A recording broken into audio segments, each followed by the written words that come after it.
Hey y'all. Happy Saturday.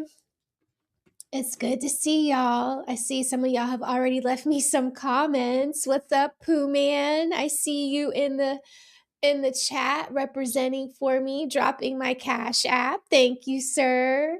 And my Discord. Yes, if you all haven't join my Discord, join it. I'll be putting out some things that are up and coming for members only. So I'll drop hints there because also my Discord will be linked to like a white elephant, so to speak. Since y'all don't want to celebrate birthdays and I like to do giveaways, I'm going to start announcing some giveaways in the Discord. What's up, Go Creek Cree, Stillmatic Network, Better Call Paul, very cool.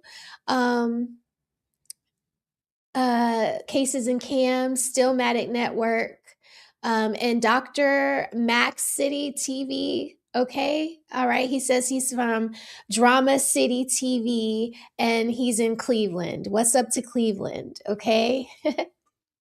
12's in the chat. 12's in the chat. But it's good to see y'all. So Saturday, it's called my show is called Petals, Power and Petals, and we're going to be talking about very broad politics. Well, like it's kind of like a politics 101, right? Where we talk about it broad enough to understand the systems that we have in our cities. And how they're set up, right? So that we can make the most the best vote for ourselves, so that we don't vote against our own interests. We want to get what we want. So in order to get what we want, we have to know who to hold accountable. Okay. And so these shows on Saturday are just kind of like a civics 101, so to speak. Okay. So today's episode, I won't hold you all long. These shows will be about an hour long. Like I said, I do want to start incorporating like panels, but I'm going to gear panels to members only. Okay. And we'll have a panel on the 11th of January, right? That way they can be thoughtful, insightful, and I'll drop the topics for members beforehand. And, we'll open up for people to watch, but it will only be for members to join the panel and talk in the chat. Okay. So look out for that. But yeah, in your city where you're at, I'm in Atlanta. Who runs the freaking city, right? Is it the mayor or is it the city council, right? So in today's episodes of Smell the Roses, Power and Petals, it's who runs your city council? I want to know. If you could drop your cities in the chat, and I will do a comparison on the community posts of a few cities, my city, ATL, versus maybe your city of Chicago or your city. Someone said Cleveland. So I'll do Cleveland, Ohio. I'll do a comparison in the community post for you all so that you all can see the differences of how Cleveland does their business versus the city of Atlanta. Okay. So before I let this video play for everybody, I kind of want to give you guys a little bit of background of in my city how it works and like why you all should care about this. Okay, because when you have things like Mondani in New York or Brandon Johnson in Chicago, people are like, what the hell is up with these mayors? Like, aren't they supposed to do X, Y, and Z and X, Y, and Z? And sometimes the answer is no, they're not. Sometimes the drama that's going on in their cities is not actually the job that they're held accountable for. And then sometimes when we get on these panels or we leave comments on news channels, or news network videos. We're not speaking from we're speaking from a place of ignorance, and we're not educated. Okay, so, and even I forget, even I have to, because in Atlanta we have some tricky little cities. You could be like in the city limit in a county, and then it's kind of like two rules apply to you, like if you have a traffic violation, or uh, for a big thing is traffic violations and also property taxes. A lot of people here in Atlanta do not want to live in anything that is city limit, because it's kind of like you get taxed twice, right? You get the county, you get the city. It's wonky down here. I don't have that issue, but there are a couple of my friends who have moved out of situations like that. But this is why we need to know these things, so that when we go to buy houses, when we go to put our kids in school, we understand who to hold accountable when our property goes up, when our schools start sucking. You want to know who the hell you need to get on the phone and hold accountable for, the potholes in the city of Atlanta, the constant water main breaks in the city of Atlanta. I could go on and on and on. When you live here, you want to know who to hold accountable. And if I believe that's true for me, I believe that's true for all of you all, right? So most US cities fall into two systems, and that's a strong mayor system or a council manager system, okay? And today we're going to talk about both, right? I took notes here, and I also am going to give you guys a little personal antidote, because my godfather actually ran against Mayor Kasim Reed. And that kind of like opened my eyes to how power and politics like really work at a high level. And then when I was doing research on the city of Atlanta for this episode today, I compared the city of Atlanta to the city of New York. And oh my goodness, the city of New York is a very, very, very important place. Okay. They manage billions of dollars. There are hundreds and hundreds and hundreds of programs in the city of New York. So now I see why New York seems to be like this hub for like politics, and a way maybe for people in high places to bleed money. But anyway, here we go. Okay. All right. So in a strong mayor system, the mayor is the CEO of the city. Okay. That means the mayor proposes the budget, appoints department heads like the police chief, the fire chief, and public works. Okay. He has veto power over city council decisions and directly influences how city laws are enforced. Okay. The city council in this system passes laws and ordinances, approves or rejects the mayor's budget, and can override a veto only with enough votes. Okay. Now, where did we just literally see this go down? We saw this happening in Chicago. The freaking mayor, Brandon Johnson, he wanted to, bail out immigrants and give them all the money, and he wanted to say F you to all of the constituents in the city that lived there, before the city became a immigrant sanctuary city, right? So the residents were like, no, we don't want to do this anymore. We don't want to dump any more money into these folks because we're suffering. Now our property taxes are going up. Everything is going up for us. And you just want to keep siphoning money to this group of people. So what did they do?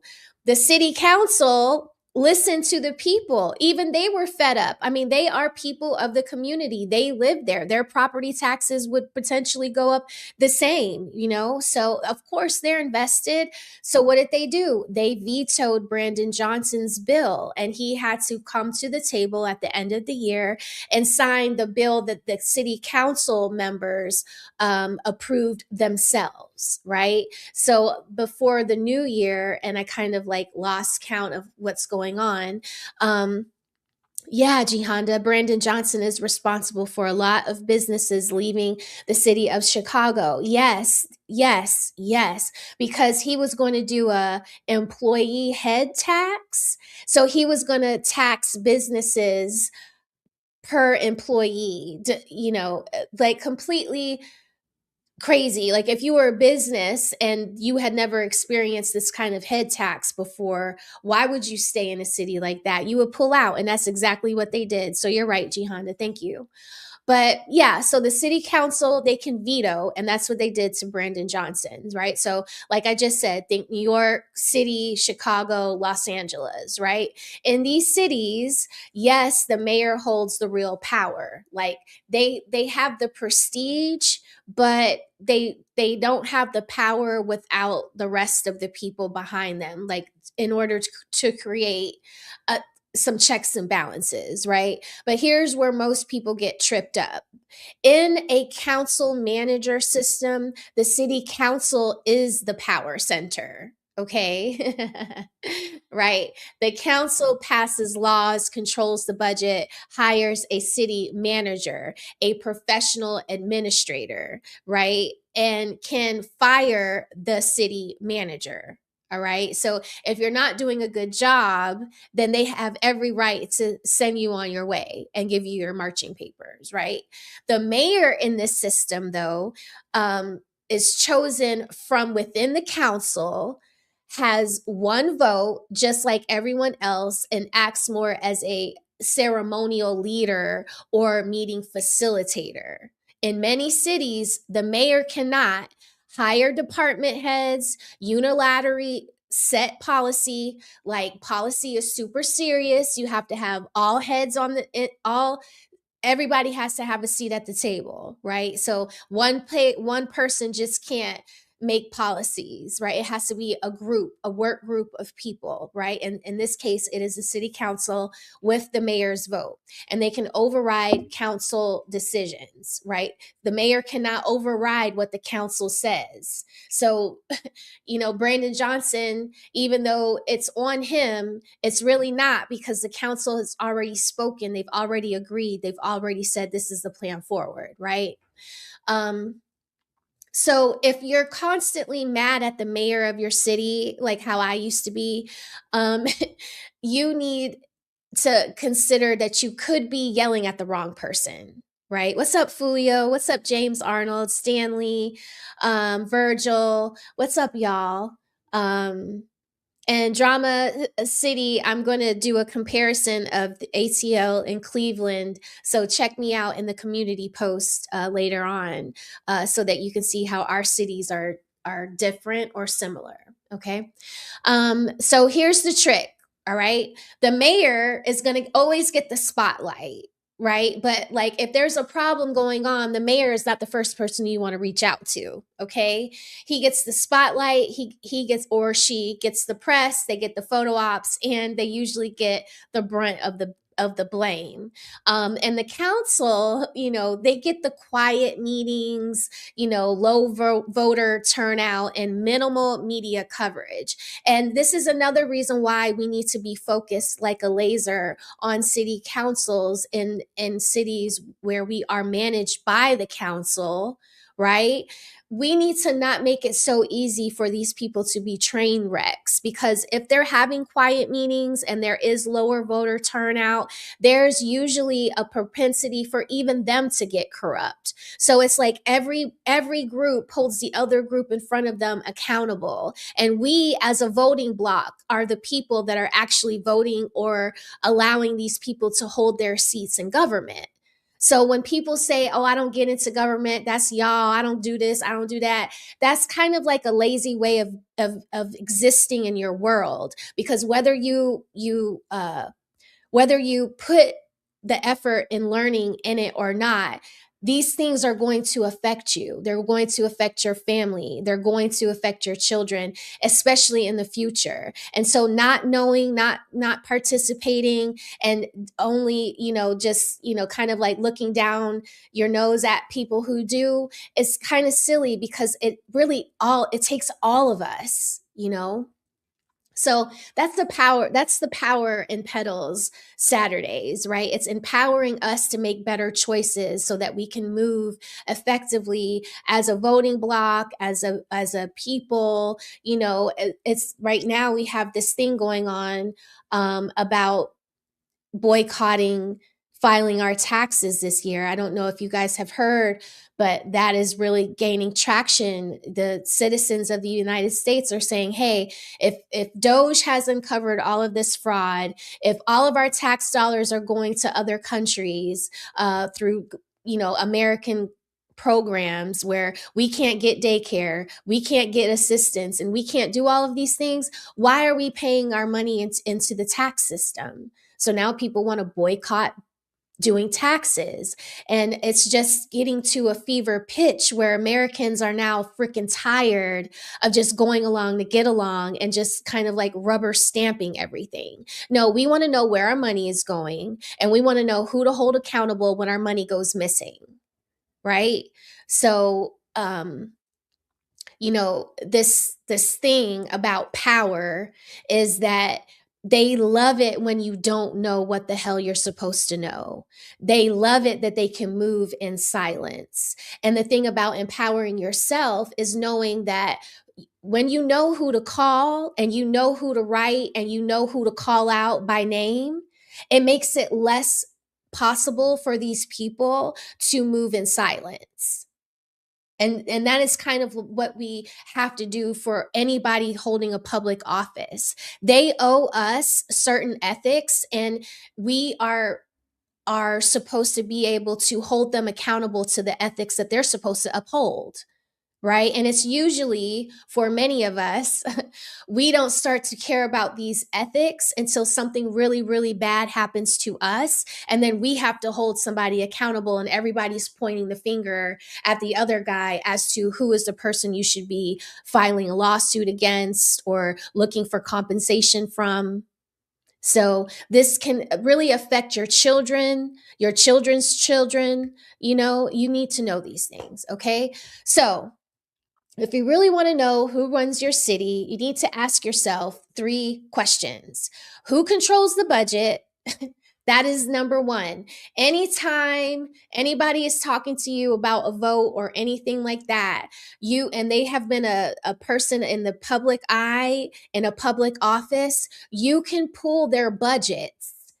You are literally able to see how somebody in a if they had a high government position, it likely came with a budget. And you're able to see, how did ABC so and so, what did Josh so and so do at A, B, and C corporation? How did he manage that corporation's money? We are literally able to pull stuff like that. So we can see how conservative they were. We can see if they gave a lot of money to immigrants. We can see if they, put money towards infrastructure. We can take that budget and we can literally hold it up to their words, and we can hold them accountable when they don't do what they promised us. Right. And then we can literally point to Abby or whoever on CNN and say, this is why we didn't vote for this lady, because she did X, Y, and Z in the budget 2 years ago. And not only that, but where did the money go? Where did the other money go? So it's very specific, and they can't just put any old dumb thing onto us as to why we're not voting or why we didn't vote a certain way. We will empower ourselves to be able to articulate what that reason is. Okay. So number 1, who controls the budget, who hires and fires department heads, and who can actually change policy, not just talk about it. Okay, so when people start promising you that they are going to change that you're going to be able to ride the train for free, he don't get to set that you should automatically know that, wait a minute, New York is run by the mayor, but the mayor cannot unilaterally set policy. Who is able to set a policy like that that says the bus is going to be free? And that is the council. And depending on your council, you know that's not going to fly. Come on, because you will be able to see how that council has voted in the years previous. You just pull the budget and you see, oh, they spent this much money on police, they spent this much money on fire, they spent this much money on building new roads and infrastructure. You'll be able to see all of that. So that's your power. Okay? That's your power right there. Knowing who the frick does what and why. All right? Um, and I just also want to say, right, that it doesn't have to be like loud and rah rah, right? When you come at these people, writing a really effective letter can do a lot. Like, you have no idea the kind of letters that I see coming in every day at my job about very concerned citizens, right? And when you read the names, you're like, wow, why would somebody with a name like this care about a topic like this that just really doesn't affect or influence them at all, but they just have a heart about it? They're just like, and it never matches the people it's for. That really touches me, because it's like sometimes it's other people looking out for us and we ain't even looking out for ourselves. But people will write letters and those letters get to very high places. Don't sleep on the power of a fucking letter. Okay, to your children's school, to your children's superintendent, to your student, the city council, to your mayor, your governor. Letters go to very high places and people have to acknowledge you. Letters get you, emails might not get you a response, but a letter will get you a response. Okay, I promise you. All right. So your civic power doesn't always have to be loud. It isn't always charismatic, right? Because sometimes what you're writing about is making you cry, is making you furious, and it definitely isn't always on the ballot, you pay attention to. All right. How many of us voted for the Patriot Act and didn't understand what they were voting for? A very young, naive 18-year-old thinking that something called the Patriot Act was just going to be the best thing for me. And it literally wasn't for none of us. Okay. And we have Snowden, we have him to thank, right? For kind of like blowing the lid off of all of that for us. Right. But anyway, so the next time someone says the mayor should fix this, we should all pause, right? Smell the roses and consider, is that even the mayor's job? Okay. All right, because it's really important to know how your city is run, but your voice actually matters. So once you know how your city is run, you need to start moving differently and accordingly. Okay. So, all right, I kind of told y'all there was one more thing. Oh, this video here that I want to show y'all. Okay, so in this video here that I'm going to show y'all today, let me get this off. Okay, so this one was interesting to me. This one came out last night. There was another video I was going to go with that talked about Brandon Johnson, and I might show that if you guys are interested. It's from the Paralegal Network. It's one of my favorite channels on YouTube. But I'm going to let this video play for y'all. This is interesting because it's about Mom Donnie. It's M-A-M. I've been saying it Man Donnie or Mon. But anyway, I'm going to let this play for y'all. This is really interesting. Now, what Mom Donnie announced here was genuinely scary. To those who insist that the era of big government is over, hear me when I say this. No longer will City Hall hesitate to use its power. Hey, I'm from the government and I'm here to help. According to Ronald Reagan, those are the scariest words in the English dictionary. Ladies and gentlemen, Comrade Mamdani has officially been sworn in as the new mayor of New York City, and everything about that inauguration was weird and very disturbing. And I know a lot of people on the right have this view that New Yorkers deserve what they're voting for. They deserve to have Mamdani destroy the city. To some extent, I understand that viewpoint. We, the people, deserve the government we vote for, but it's really not good for the country as a whole when the most important financial city falls to socialism. And what Mamdani did and said at that inauguration revealed to everyone exactly what he's plotting to do, and it's bad. So Mamdani got sworn in twice. The one you're seeing now is the first one and the real one. That's when he officially became mayor last night. Here's the moment where Bernie Sanders swears Zohran Mamdani in. I, Zohran Kwame Mamdani, I, Zohran Kwame Mamdani, do solemnly swear that I will support the Constitution of the United States, that I will support the Constitution of the United States, the Constitution of the State of New York, the Constitution of the State of New York, and the Charter of the City of New York. and the Charter of the City of New York. So help me God. So help me God. This is what I want you to take a look at. This man got sworn in on a Quran. This is the first time this has happened in New York mayoral history. The mayor of the biggest city in America getting sworn into office on the Quran. Here's why that's problematic. The oath he takes is to protect the Constitution. You don't need an expert in Islam to tell you that the Quran and the Constitution are in conflict with each other, massive conflict. How are you going to be faithful to the Constitution and faithful to Islam? You can't serve two masters at the same time. Here's AOC celebrating it like it's something great. Zohran Mamdani will be the first. Okay, so I want to stop it right there because I don't know what his perspective is, but that's not my perspective at all. So yes, it's different, right? And it has never happened before, right?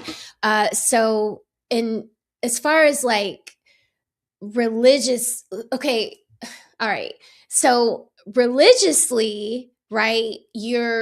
The Quran or the Bible or the Torah or whatever holds spiritual beliefs, right? And that manages what we do morally. And that's like a personal obligation, right? It only binds the people who identify with it, right? So I would go with maybe like the King James version of like, because I'm Catholic, a Muslim person would go by the Quran and so on. Everybody has their own books, right? But those are like personal religious obligations. That is not like a law, okay?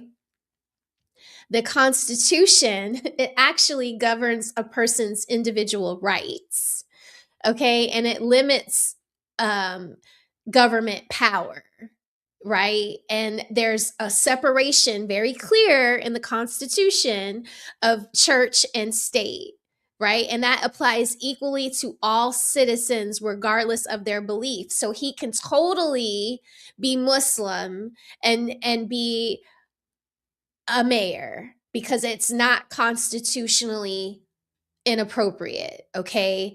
Now, that applies for any doctrine, like I just said, anyone, apply anything that you want, Buddhist, anything, right? So I don't want y'all to think that just because like that happened and the way he just framed it means that, you know, you can do whatever you want because of his religious belief. No.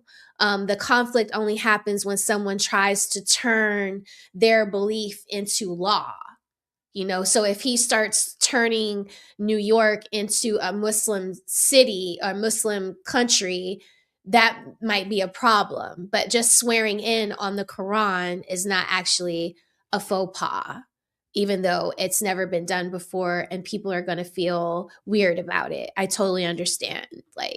But it's not, you can totally believe in one thing and work to make a city like New York better. Okay. Muslim mayor of our great city. He will be our first immigrant mayor in over a century. He will be the youngest mayor of New York City in generations. But most importantly, Zohran will be a mayor for all of us. Absolutely no mention of his competence. This is precisely what's wrong with the left. For people that say they are tolerant of everybody and they want an open society, they sure focus a lot on who a person is and how they look, and not on the skills and value they bring to the collective. Really, they think the more different everyone is, the more united they'll be. She didn't mention a single thing that would make Mamdani relatable to New Yorkers. She only mentioned the things that make him different. Now, a lot of people didn't even notice this last night, but Mamdani's wife, Rama Duwaji, was wearing some $630 luxury boots at the swearing-in ceremony, and she's supposed to be a socialist. What's actually interesting about that is across the country, Gavin Newsom's press office replied with a picture of Donald Trump surrounded by his money, by gold and beautiful furniture, thinking they did something. The reason people are calling that out with Mamdani is because he lives in a rent-stabilized apartment, yet he's living rich. And he says he's a socialist that cares about everybody and wants to redistribute wealth. But Donald Trump is the opposite of that. He's a pure-blooded capitalist. He's a billionaire. He flies private. He doesn't pretend to be a socialist amongst the people. He's unapologetically who he is. And then they showed a picture of Melania Trump with a $40,000 bag, again thinking they did something. No, Melania is not a socialist. She's married.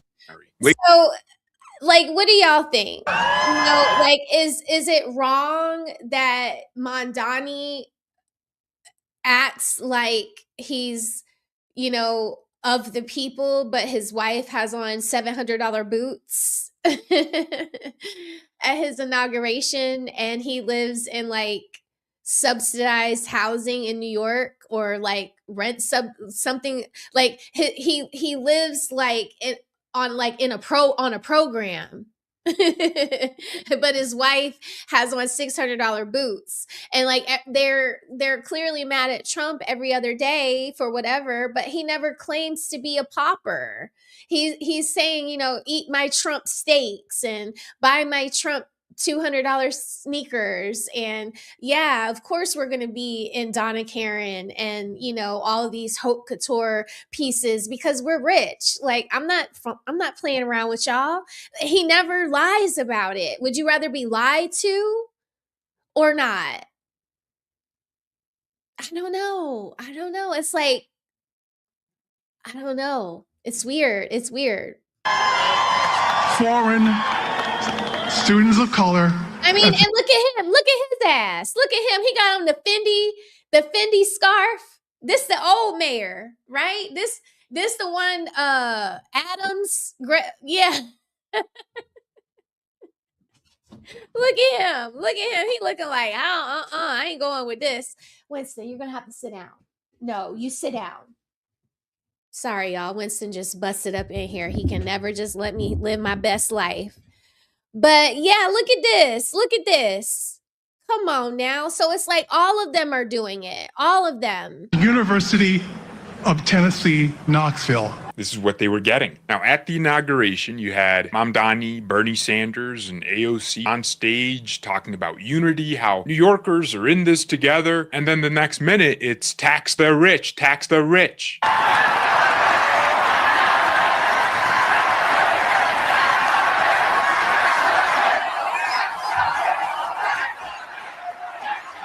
Now, when you see something like this, please keep in mind that these people aren't working class. That's a lie. When they talk about these Marxist revolutions, they say they're fueled and led by the working class. They're rising up against the oligarchs. They're going to take power and everything's going to be fair. But every single person you see here is overeducated and underpaid. And that's why they have this bitterness towards rich people. They went to college, picked up a bunch of useless degrees. A lot of them probably blog and write ideas about how society ought to function, but none of them contribute anything to the market. And they know that. So rather than work hard and actually become useful members of society, they become socialist. You think if this lady got a degree in finance and made $500,000 on Wall Street, you think she would be here like tax the rich? No, because she would be rich. I bet you all of these people have some useless college degrees and they're forced to work at Starbucks as baristas because apparently no one wants to hire someone who majored in women affairs in the Haitian Caribbean.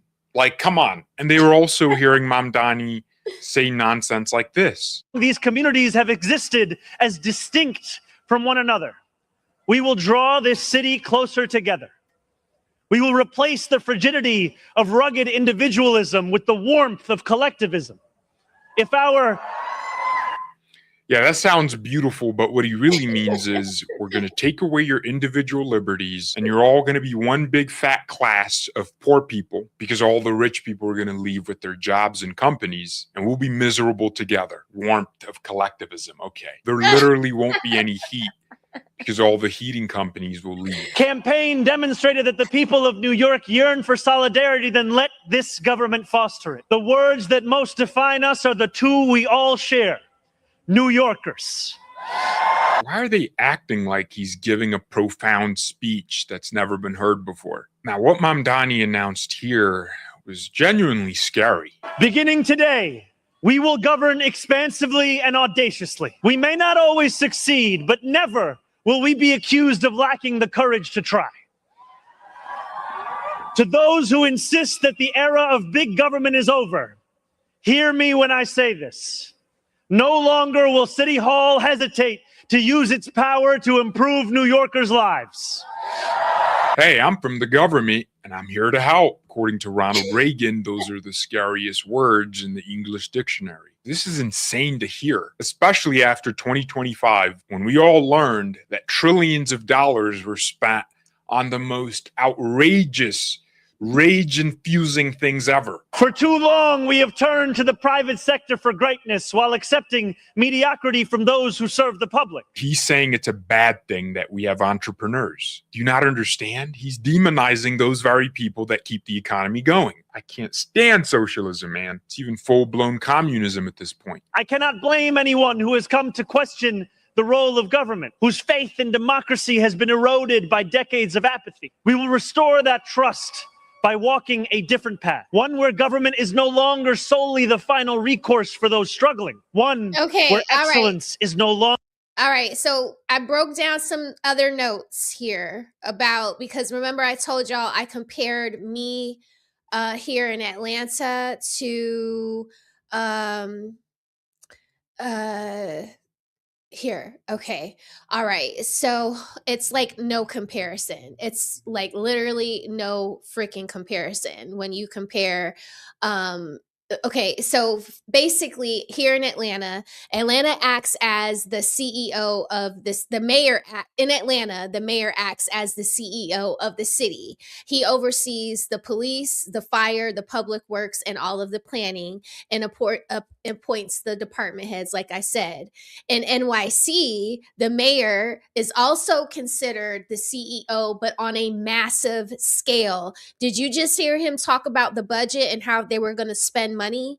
He oversees the NYPD, FDNY, okay, the fire department, NYC Department of Education, the largest school district in the US, housing, health, transportation, corrections. Oh, so he is going to be in control of transportation, but just because you're in control of it doesn't mean you can make it free, right? Because people have to get paid. And so how would they get paid if they offered a free service like that for trains and buses? But anyway, right?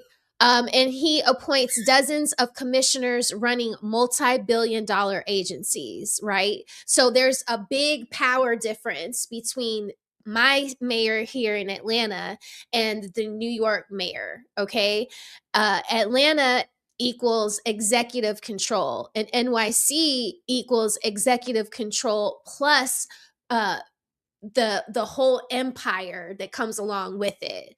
Okay, all of those commissioners, all of that, the housing, the health, the transportation, the policing, all of that, right? The mayor in Atlanta proposes the city budget, and the city council approves or modifies that. The budget is large, but it is very manageable. Now, check this out. The mayor in New York, okay, the mayor proposes a 100 plus billion budget. Y'all, listen, Linda, listen. The mayor proposes a $100 billion budget to control the priorities that affect housing, policing, schools, transit, okay? City council negotiates, but the mayor sets the tone. Now I understand Batman. Now I understand why Batman, isn't that like Gotham City? Isn't that like New York? Right? I don't know. Okay, so in Atlanta, the budget sets priorities, but in New York, the budget sets national conversations because you heard that 100 billion plus or 100 plus billion-dollar budget. That is crazy. Okay. In Atlanta, our mayor can veto city council legislation and council can override with enough votes. Okay. So if the mayor shoots it down, but the city council here in Atlanta says, are we going with it? If they have enough votes, they can go with it. In NYC, the mayor also has veto power and the NYC council can override, but the mayor often dominates negotiations before it even gets there. So I'm pretty sure because he allegedly, I don't know, I think I snapped, because he got all that money, it's easy to flip seats. You know, hey, I'm going to get you something nice for Christmas this year if I can get your vote tomorrow. I don't know. I don't know. It's what I think. It's just an opinion of what I think could possibly happen because you got all that money to play around with. You got a lot of money to spread around. You know what I mean? So Winston, please, no, not right now. Sit down. Sit. Good boy.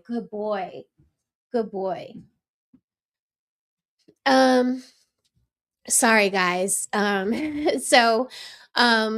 The NYC mayor often shapes the legislation before it's even introduced. So before he even has to go to anybody and not get a vote, he's already put his people in his cabinet.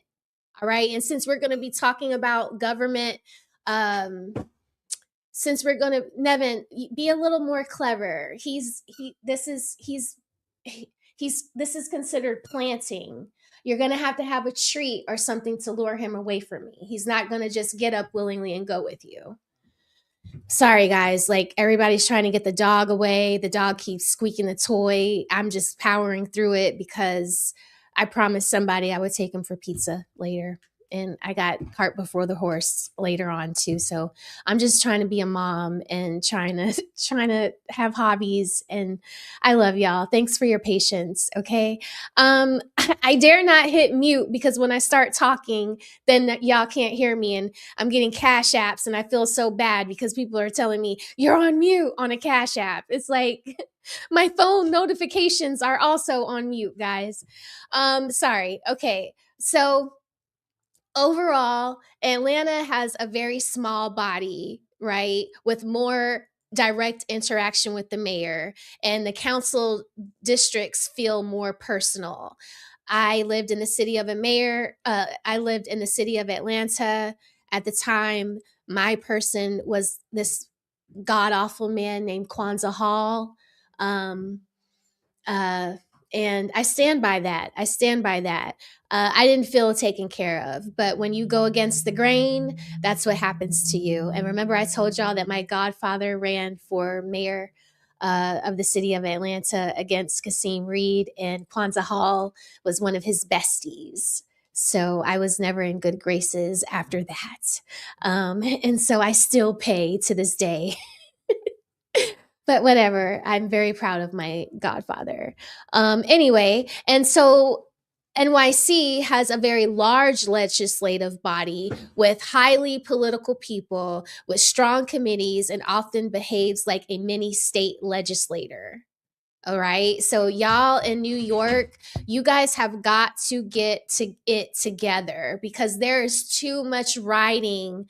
When y'all vote these people in frivolously, they have a lot of control over y'all. So now I understand why you guys always are so outraged, because most major cities are not like this. The mayor does not have all that control. So the translation of all of this is, Atlanta has closer working relationships, but NYC has institutional power struggles, right? And so that's why there's always drama kicking off in NYC government, whether it's local, city, or state, So yeah, so I just wanted to tell y'all that, like, put it into perspective about like why uh, this matters, and like it gives more context when you see things on the news as to why people are freaking out. um and when people start to use religion, know that's a way to like gin up fear in you. And don't let it do that. No matter whatever anybody's freaking religion is, the Constitution rules the land. And until they want to use the Constitution to implement some type of religious, thing, that we would never let that happen. Okay, that's not going to be a very easy thing to do for the people. I can guarantee you that. But yeah, I'm gonna let this video play for us. Longer the exception. We expect greatness from the cooks wielding 1,000 spices, from those who stride out onto our Broadway stages, and from our starting point guard at Madison Square Garden.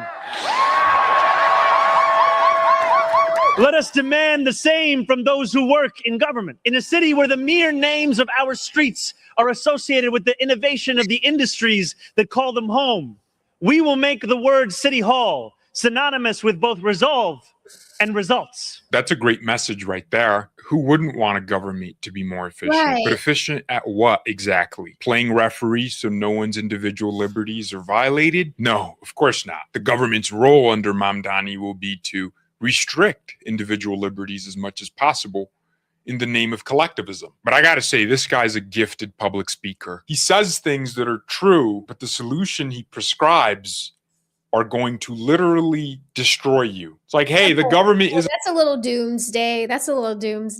And that's like more of his opinion than mine. But I appreciate this content creator very much. And I'm going to drop the link to his channel in the description of this video, so that you all can maybe go and watch this video without my commentary, maybe watch some other videos of his, like and subscribe to him. Okay, but it's a little doomsday. I grew up in Germany when the wall was still standing, and that means the city was split in two. It was East Germany and West Germany. I lived on the West German side, but I did visit the East German side 2 times, once as kind of like a field trip experience with my father, and then once again with my whole family. And I can tell you that it was very, very, very scary. It was like I'd never seen so much clean concrete in my life. I went into a grocery store, and the only thing they had in this really big grocery store was just like a sack of oranges. And I think my dad said they put the oranges out for us, so that when we walked in there, it wasn't like anything at all. So that it wasn't completely empty. And I thought that was really sad. And when I was younger, growing up, I understood what communism was, but I didn't understand these terms like socialism, capitalism, and all of that. So when my dad broke it down for me, he used East Germany as an example, and it changed my perspective on it. And I would like for you to consider it for yourself if you think that you are a socialist. Let's say me and you, one of us has, is college educated, makes over $150,000 a year, and is working to pay back their student loans, pay their mortgage, and raise a family, right?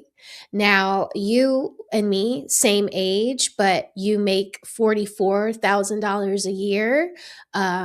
Most of you get government assistance, and you are not in a two-parent household, right? You are not you're instead of being with a man or married, you are essentially married to the government for programs to supplement the fact that you don't make a lot, right? Socialism is making me live like you. Socialism would be the person that's making over 150K pay into a system that lets them live like you.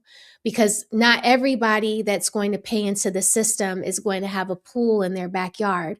That's not how socialism works. Everybody is going to get a basic need.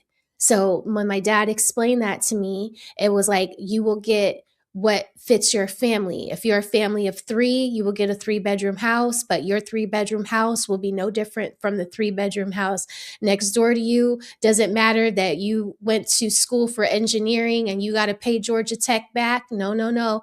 That doesn't matter. You're going to live just like the family of 3 who doesn't have Georgia Tech to pay back, and they're having additional help through government programs. Now, because the government program is just socialism, now the person with the tech salary and the tech student loan debt is going to be living like the person that was making $44,000 a year. Like, they're not going to like play around and say there's no tiers in socialism. That's the beauty of it. The beauty of it is that capitalism is gone, and that socialism stands, meaning you are the same as everyone else, no matter the effort you put into life. I don't think that's fair. I just don't think that's fair. And I understand that homelessness is real. And when I was in my master's program for my postgraduate degree, the one thing that they told me at my interview was, Raquel, I do not want you to try to write anything flowery about ending homelessness, because that can never happen. And I don't think it can. And I don't think socialism fixes that. But there are plenty of theories out there on socialism, capitalism, Marxism, all of these different things, right? It's up to us to educate ourselves. And that's what Power and Petals is all about, educating ourselves. If it's worth it to you to call yourself a thing, to call yourself a Democrat, to call yourself a Republican, to call yourself a socialist, to call yourself a capitalist, whatever it is that you want to call yourself, are you calling yourself correctly? Are you educated in what that thing is, right? Do you know how the city that you live in is governed? Do you know who governs it? These are really important things that we all need to know. So I hope that I didn't bother or bore you all too much.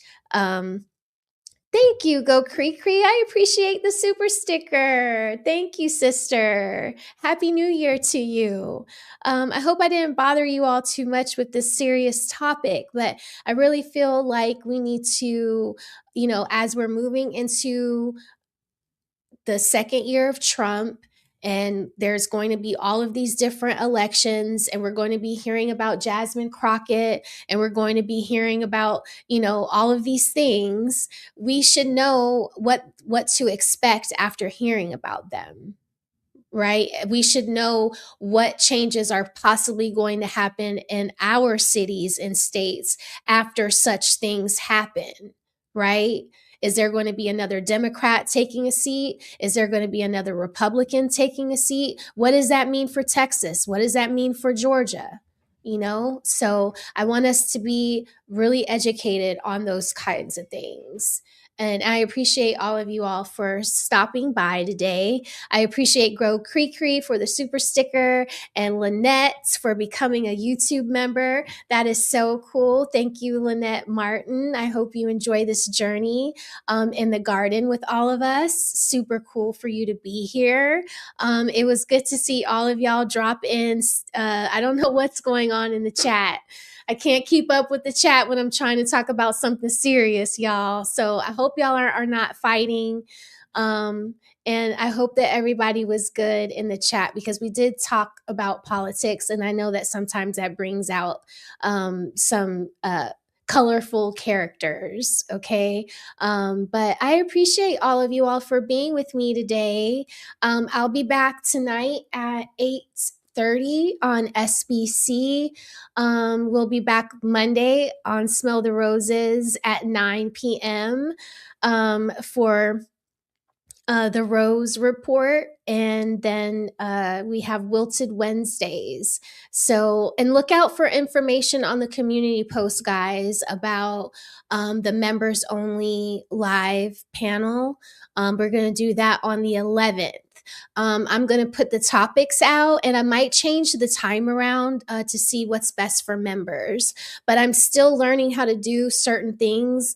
I'm going to have to ask like Fatty or Gavin or somebody, maybe Cree, you can tell me how to make it members only. So yeah, yeah, yeah. That was it for me today, everyone. I hope that you enjoyed this episode of Smell the Roses. Be good to each other, and all of that good stuff, okay? What are y'all saying in the chat? No need to explain. Yes. Thank you, Repink, Stephen James, boo, politics. No, don't do me like that, Stephen James. You know I love you. CDT Beats. You were on my intro. It was a little short, but yeah, I'm trying to cut my intros not so long on all of the live streams. But I got you in there, CDT Beats. I love you, dog. I just be jamming at home, listening to the same track over and over and over again.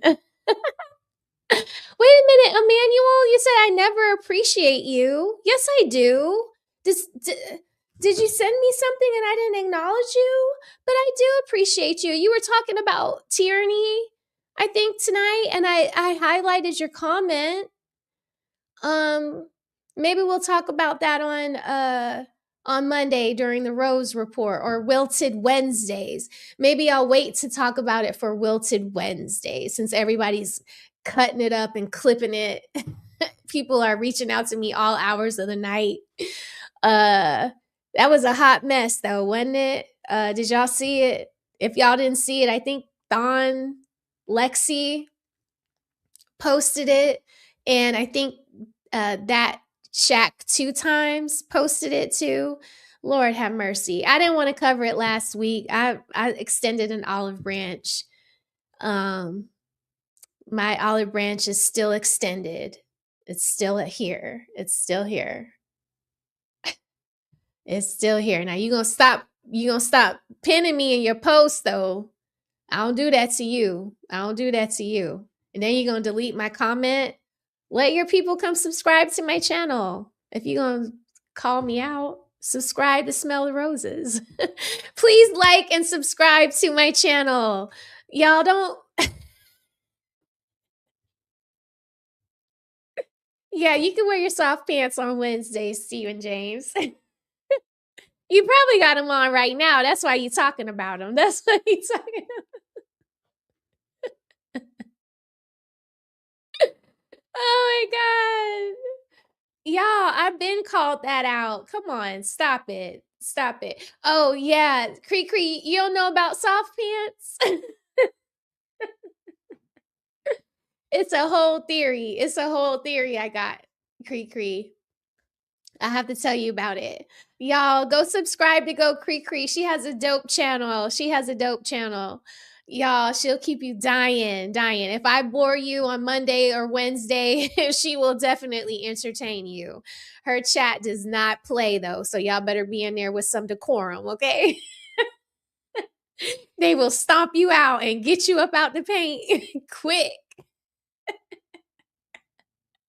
Oh, okay. So if any of you guys are following Coop on Discord, CDT Beats drop the tyranny madness into into Coop's Discord. So y'all go see it. And y'all go subscribe to Go Cree Cree. Yes, yes, yes.